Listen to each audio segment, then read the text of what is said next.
Hello students, कैसे हैं आप लोग? सब बढ़िया हैं। चलिए, आज हम देखने वाले हैं न्यूटन की गति का द्वितीय नियम लिखना है और हमें उसके लिए क्या करना है, सूत्र की स्थापना करनी है। तो स्टूडेंट, न्यूटन का द्वितीय जो नियम है वो क्या होता है?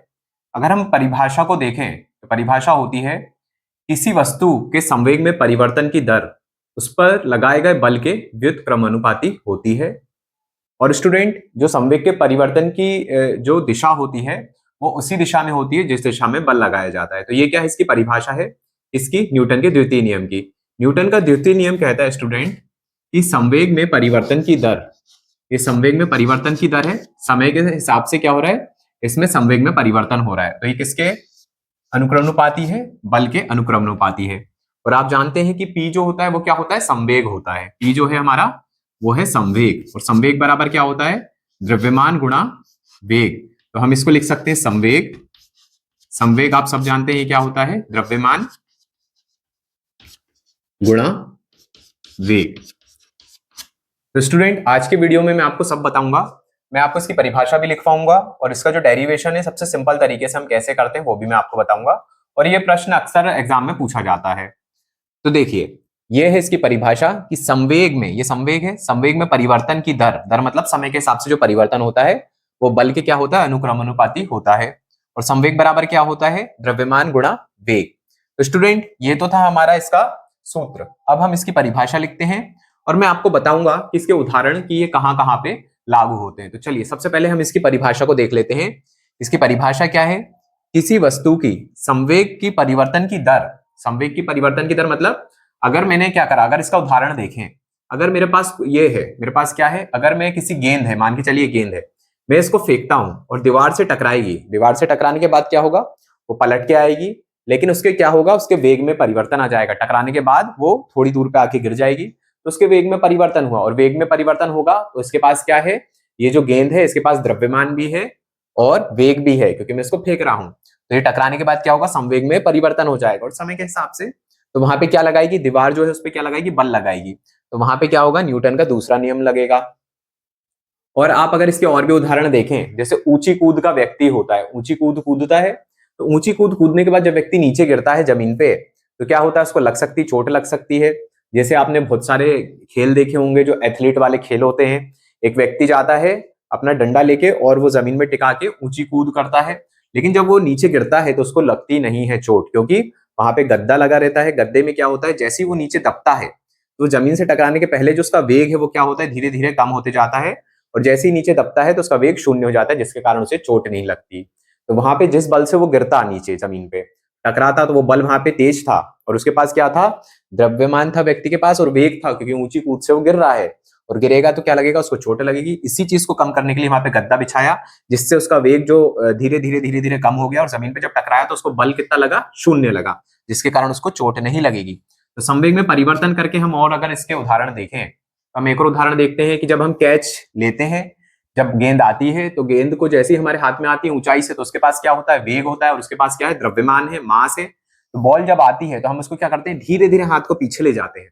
क्या होता है, हाथ को पीछे ले जाने से उसका धीरे धीरे हमारे हाथ में आते आते वेग कम होता है, धीरे धीरे आती है वो गेंद हमारे हाथ में टच होती है, हम हाथ को पीछे ले जाते हैं, तो उसका वेग धीरे धीरे करके हम कम कर देते हैं, जिससे क्या होता है, उसका वेग धीरे धीरे कम हो जाता है, क्योंकि वहां पे हम उसको समय ज्यादा दे देते हैं, और समय ज्यादा देंगे तो उसका वेग धीरे धीरे क्या हो जाएगा, कम हो जाएगा, और हमारे हाथ में चोट नहीं लगेगी।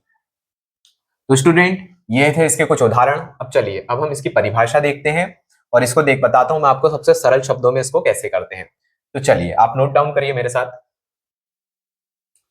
अब देखिए स्टूडेंट, इसकी परिभाषा, न्यूटन के द्वितीय नियम अनुसार किसी वस्तु की संवेग की परिवर्तन की दर, मतलब ये क्या है, delta P upon delta T, संवेग में परिवर्तन की दर उस पर लगाए गए बल के अनुक्रमानुपाती होती है, एवं जिस दिशा में संवेग में परिवर्तन होता है उसी दिशा में बल लगाया जाता है। तो स्टूडेंट, जिस दिशा में संवेग में परिवर्तन होगा उसी दिशा में क्या लगता है, बल लगता है। जैसे मैंने गेंद फेंकी दीवार की तरफ, तो दीवार में क्या हुआ, टकराने के बाद क्या आई, वो विपरीत दिशा में आई, तो दीवार ने बल लगाया जिस दिशा में, उसी दिशा में क्या हुआ, संवेग में परिवर्तन हुआ। अब स्टूडेंट, अब हम करते हैं इसका डेरिवेशन। तो देखिए, सबसे पहले हमें पता है ये इसकी परिभाषा के हिसाब से ये होता है। अब हम लिखते हैं प्रारंभिक संवेग। जब मैंने गेंद को फेंका तो प्रारंभिक संवेग कितना था, देखिए प्रारंभिक संवेग, तो प्रारंभिक संवेग जो था इसका हमने मान लिया ये था P1। P1 क्या होता है? P संवेग होता है, P1 मान लिया। तो P1 बराबर क्या लिख देंगे हम इसको? mv होता है। तो पहले जो उसका वेग था वो v1 मानेंगे, क्योंकि टकराने के बाद वेग बदल जाएगा, तो वहां पे p2 लिख देंगे। तो प्रारंभिक संवेग ये है, देखिए अंतिम संवेग।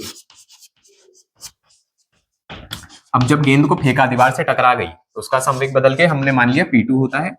क्योंकि द्रव्यमान एक ही है तो m यहाँ पे लिखेंगे, और v2 टकराने के बाद इसका वेग बदल गया। अब ये सूत्र के हिसाब से अगर हम इसके मानों को देखें, देखिए f अनुक्रमानुपाती क्या होगा? संवेग में परिवर्तन। तो हम इसको लिखेंगे p2 माइनस p1 अपॉन समय।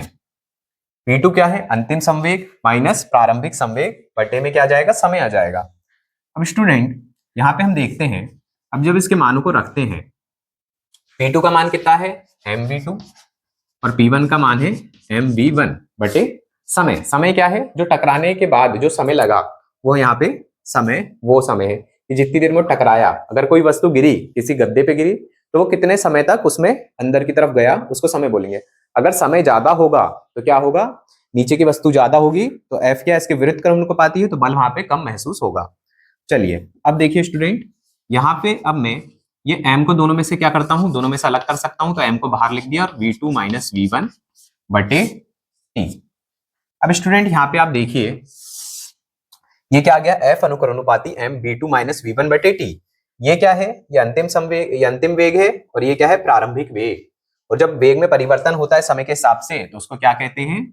उसको हम कहते हैं त्वरण। क्योंकि हमें त्वरण पता है क्या होता है? अंतिम वेग माइनस प्रारंभिक वेग बटे समय। तो ये क्या होता है? ये गतिकी का पहला समीकरण है, तो जिससे हमें पता चलता है कि ये क्या है? यही तो त्वरण होता है। तो हम लिख सकते हैं यहाँ पे f अनुक्रमानुपाती m, और यहाँ पे हमारा v2 क्या है? अंतिम वेग है, और v1 प्रारंभिक वेग बटे समय।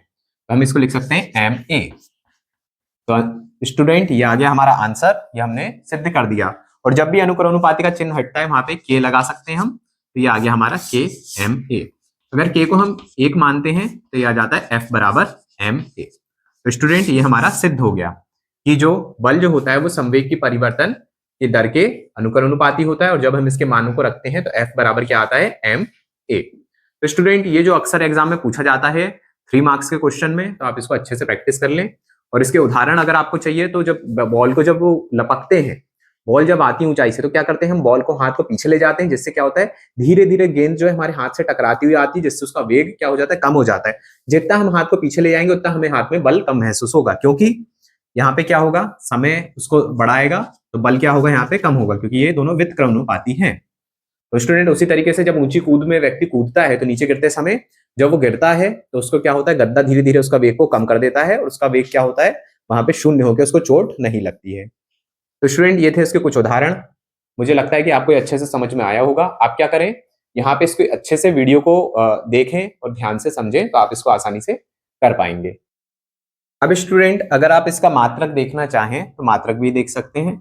बल का क्या मात्रक होता है? बल का मात्रक होता है न्यूटन।